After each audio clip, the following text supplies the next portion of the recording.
I did try some gearing changes on the bike. I'm currently on stock gearing right now, which is an 1148, I believe. I tried a 12 tooth on the front. I feel like I didn't have any more top speed, which wouldn't probably be the case on road, but off-road I feel like I really kind of kept the top speed, and it made mode 3 feel like mode 2. It softened the power up. So if you're afraid of mode 3 but you want a little bit more than mode 2, you could put a 12 tooth counter sprocket on there. It's a pretty standard KTM sprocket. I believe it's the same as the big bikes like the 250F or whatever. Don't quote me on that. I'll leave a link down below if I'm off. Anyway, I have tried it out. In my scenario, I think I would like to have 47 or a 49 tooth. Maybe put a 49 tooth when I'm doing some more like arena cross style stuff where I want a little bit more burst power, and then 47 on more like a motocross track where I want a little tiny bit more speed that has more like long open corners. I think that the 47 might give you just a little tiny bit more speed to get over some of the longer obstacles. Otherwise, the gearing seems pretty good. Has a metal skid plate here, protects the engine quite nicely. I've taken some very big hits on it. You can see that it wraps around the cover there, the engine, pretty good. So I don't have any complaints about that. I imagine if you rode some really rocky stuff, and I considered doing this, just a tip for you guys, if you want to do it in some nasty conditions, you could maybe drill a few holes in here and rivet a piece of, some sort of like piece of plastic on the inside of the plate so that it comes up and protects this a little bit more. So if you took a big side hit from a big sharp rock, you could protect that, because I mean they are kind of an enduro bike, and people are taking these into areas where they want to be quiet, and maybe they got to take the rough way in there. So that's a tip for you guys that I haven't done and probably won't do, but maybe you could. You could also maybe rivet a piece of plastic onto the bottom itself so that it slides over obstacles a little bit better and maybe dampen some of the hits, like when you hit rocks and logs. One thing I have another video about too. I have videos about most of this stuff, guys, that I expand on, so I'll link to all those. This foot peg bracket is reversible. So if you flip the foot peg bracket, it brings the peg forward a little bit and up a little bit, so you can change the rider position. I have mine in the bottom position, and then I have these foot pegs on there which are lower also and back more, so my foot pegs are really far back. I have pretty long legs. That doesn't mean that you should do what I do, but I have pretty long legs, and it puts my knee a little bit more in the center of the bike than over the front, so I kind of like that. I actually will be changing these foot pegs out though. I'm going to try some other ones that look pretty cool to me, so look for a video about that maybe. These are Fastway Evo 3s. They don't make them anymore. Maybe these will be for sale up on eBay. I don't know. If I do, I'll put the link to that, but they're good foot pegs. I've had them, I've been riding them since 2000 or 2001. I ride a little bit more on the balls of my feet now, and so I feel like the edge is a little bit slipperier than I want for my boots, and so I'm going to try some with much sharper front teeth, and we'll see if that makes a difference, because I feel like it does on my gas bike that I have one with sharper teeth on. Let's move right along here to the chain, I guess. I took the factory chain guide off, the like street chain guide. I don't know, it's not really a big deal, but I don't like stuff that can clog up with mud and grass. I considered even cutting the top of this off, but I don't know, it doesn't seem to be hurting anything.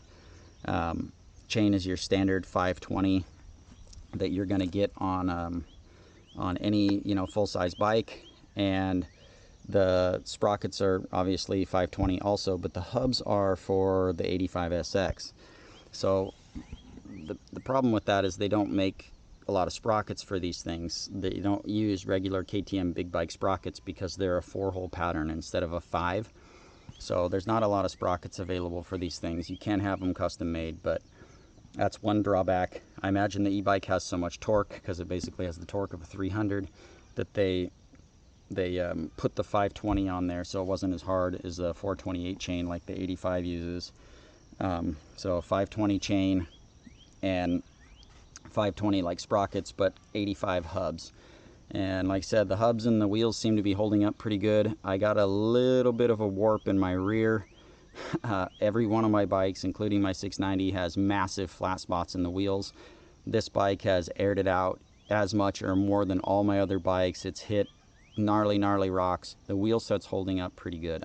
I'm quite pleased with how the wheels are holding up, considering they're kind of borrowed from an 85. But like I said, you know, this is the same kind of quality stuff that you would find on a motocross bike in the 90s. And people are like, oh, you know, they whine about it and everything. But Jeremy McGrath was winning championships, and so was every other fast guy in the world winning championships on bikes with this kind of build quality.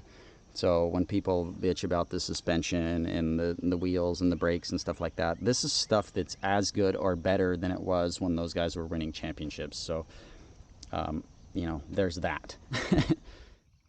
Well, just when I tell you the wheels are good build quality, I had a little mishap. Not sure what happened, but all I heard was ka-pring! It popped it right here at the head, just twisted off. It looks like a stick or something probably hit it, blew it out. On the rear tire, I still was getting the tire roll also. So I've been really playing with tires on these bikes. I haven't really found a happy spot that I love. This is currently the IRC JX8 Gekkota. It's a brand new tire from IRC. I think it's a pretty good tire. In my conditions, it's not holding up super awesome, but gummy tires don't in general, so that's not really a fault of a tire. I don't know what I love for tires, so I can't really offer you guys advice. There's just so many. I'm too picky about tires. I like tires for conditions, so put whatever your favorite tire is on there. It may or may not work great. If you're in a motocross scenario, make sure that you get something with a stiffer sidewall, which is why I bought this tire. I wanted the gummy for the traction because the e-bike can make that tractable power, but I wanted the stiffer sidewall for motocross applications so it wouldn't roll. I don't know that it's the best of both worlds on this machine for me. That's not a tire review, but I don't know that it's exactly what I want on this machine. Possibly try the ARC M5B next. That seems to work good on some of my other bikes, so maybe that will be the happy place on this too. But stock tires are okay if you're doing what the bike is designed for, so don't just go buy new tires because. And I still haven't found a tire that I absolutely love on this bike. I took the tail light system off. You can see there's holes drilled in my fender. If you take your tail light off and you bottom out really hard with a knobby tire on, there's a chance you'll break the posts off the fender. So I just drilled holes through my fender so that I can remount my tail light if I want. One thing that I'll stick in the video is if you're flipping your bike a whole bunch, these little 6mm plastic screws, sometimes they will start to back out a little bit, and so check these every once in a while so that your fender doesn't get too loose. They're just little screw-in ones. I also have side panels for the bike. You can see in some of my other videos. I don't have them on there right now just because I kind of took my numbers off for stealth. But some people like the look of that. They're just gas bike Freeride side panels, and they mount in these holes right here. All right, so there you have it, guys. That's pretty much a front to rear overview of the KTM Freeride EXE. Look at the other videos in the description. Subscribe to the channel. I'm going to be producing a lot more stuff on this in the future.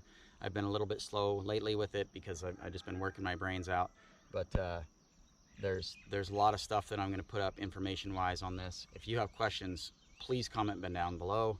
Comment on your experiences with the Freeride. I like this bike. I like to talk to people about it. I like to stifle some of the nonsense about it, and maybe you can tell me what happened to your Freeride and I can prevent me from breaking something on mine. So leave your comments down below. I encourage you to ask the questions. Check out the other videos in the series. That's all we got, and if this is the first video you're watching, go back and watch the videos before it, and I'll put part 1, part 2, part 3, etc. on the videos so that you can get them all in one whack. If you want, you can binge watch them. Hope you enjoyed. Thanks for watching.